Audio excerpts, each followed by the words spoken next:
All right, so that librarian, her name was Patty Nelson. Okay. Now, quick question. Yes, sir. So that they can hear me on this. All right, so that lady's name, the librarian, her name was Patty Nelson.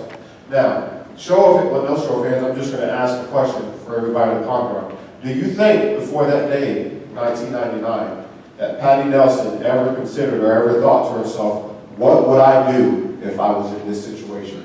Wow. Okay, that's very, very significant. 10 of the 12 people that were killed that day were students in the library. And they were the ones shot because they did what she said as far as under the table, under the table, under the table. We're going to talk about that here before the end of the presentation. So just hold on to that thought for me as we press forward. Okay? But now that we have listened to this 911 call, again, as this 911 call is happening, there are officers outside. Okay? Before the first SWAT team arrived on scene and made entry into that school, 90 minutes had passed. Somewhere close to 90 minutes had passed. Okay, so again, you guys can see the pendulum swing down. After this incident happened, there was a lot of outcry. That was a very, very black eye for the law enforcement community as far as, hey, something has to be done. We have to change our response here. We cannot have officers setting up a perimeter, standing by for a SWAT team to mobilize. My SWAT team in the city of Atlanta, we have at least a 1 hour callback response time. Okay? For anywhere in the city, any call that comes up in the city, at least an hour. I'm going to have guys on scene on that SWAT call where we've been requested in as quickly as 10 minutes, 10, 15 minutes, because I have guys that live in the city, I live in the city, so we will have SWAT officers there sooner. But we have at least to an hour to be on scene with all of our equipment mobilized, ready to mitigate that call. Okay? In an active shooter situation, that is too much time. That is time that we don't have. Okay, so you guys can see the pendulum swing now from 1966 to now, Columbine, now modern day. We've given that authority and that ability back to our first responding patrol officers. So if a patrol officer arrives on scene of an active shooter situation, they're not going to just wait and set up a perimeter and wait for the SWAT team. And again, this does not hurt my feelings, it doesn't hurt my team's feelings. We're on board with this, we support this, because it's all about saving lives. So as soon as patrol officers arrive on scene, all right, they have been trained that they need to be able to rally up, team up, devise a plan, and go in and mitigate that situation. As the SWAT team members arrive, we're simply just going to be assisting them and backing them up the best way that we can.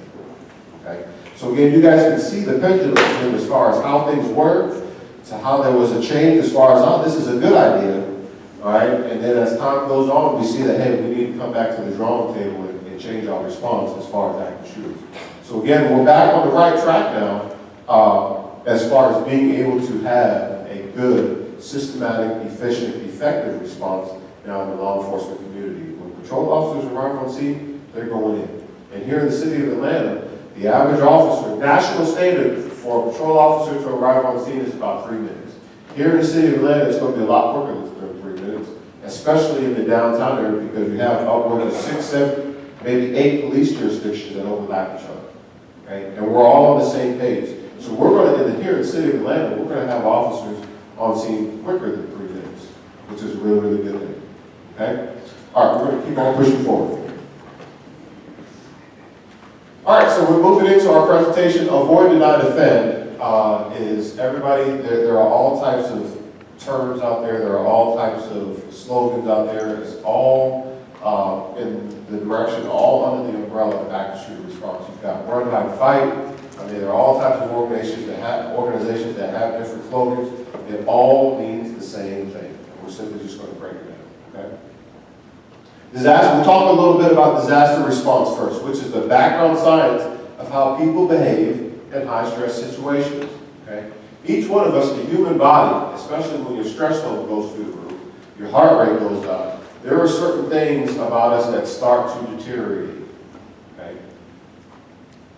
When you add fear into that, okay, when you add a traumatic situation, there are certain things that are going to start to deteriorate as far as what we hear, what we see, what we're able to recognize, how we're able to function, whether I just get frozen by fear. Okay, so we're going to talk about a couple of those things and how it's extremely, extremely important to be able to have a plan, practice that plan. Okay, that way when our stress level goes through the roof, we've developed a muscle memory to be able to just carry that plan out, regardless of the fact that my stress level is high, regardless of the fact that my heart rate is up, regardless of the fact that I'm scared. Well, that's all fine. There's nothing wrong with that. What we want to do is we want to execute the right thing in those types of situations. Okay? So there are 3 stages of the disaster response that we're going to talk about. First, denial, deliberation, and decisive moment. Denial, deliberation, and decisive moment. So first thing about denial. It's kind of like, let me give a good example here. Sunday morning, Easter Sunday morning. New Easter outfit, new Easter suit, new Easter hat. Got it all ready to go. You spend a lot of time on it Saturday night, getting the prep ready to go so you can get up, get to church, you're ready to go on Easter Sunday. As soon as you start getting dressed, because you like to drink your coffee while you're getting dressed, you spill your coffee on that new hat, or that brand new suit, or that new Easter dress, and we stand there and look at it with the coffee and everything on there, saying, I know I just did not pour coffee on my brand new Easter suit. But it did. But we stand there and we will literally go back and forth like, I didn't just do that. That didn't just happen. Right? So that's the denial stage that we're talking about. I'll give you another example. You stood in line all day on a Saturday trying to get the new iPhone. What iPhone you use? Team iPhone? No? Okay, this supposed to be Android family. Okay, all right. Okay. That brand new Android. You pick it up, you're playing with it, you're walking through the mall, somebody bumps you or something like that, and boom, it's on the floor. And then you look at it, no, I just did not drop my brand new cell phone. You pick it up and the screen is cracked, and then you think about how much you just spent on it. Again, that's that denial stage that we're talking about. Okay, this didn't happen. Yes, it did. You're looking at a broken brand new cell phone. Or that brand new car. You've only had it a week. Driving home from work. Listening to 102.5. Just jamming on. And somebody rear ends you, or you rear end somebody. I know I just did not rear end somebody in my brand new car. That denial stage. So what we want to do is we want to start working our way out of that denial stage. Is that gunfire over here? Yes, that's gunfire. That's not fireworks. It's not the 4th of July. It's December. It's 2 weeks before Christmas. And you're in the grocery store. You're not hearing fireworks. You're not hearing anything else but exactly what it is. It's gunfire. Okay? I'm standing in the grocery store line. Did I literally just see a guy walk up with a gun and point it at the cash register lady's face and pull the trigger? Yes, I did. Your mind is not playing tricks on it. That is exactly what you saw. We want to get out of that denial stage, okay? Our body will naturally put us in that denial stage. It's like, oh, no, that's not exactly what I'm seeing. Yes, it is. Absolutely. 100 grand. So again, we want to start making sure that, again, it's natural, it's going to happen, but we want to get out of that stage as quickly as possible, okay?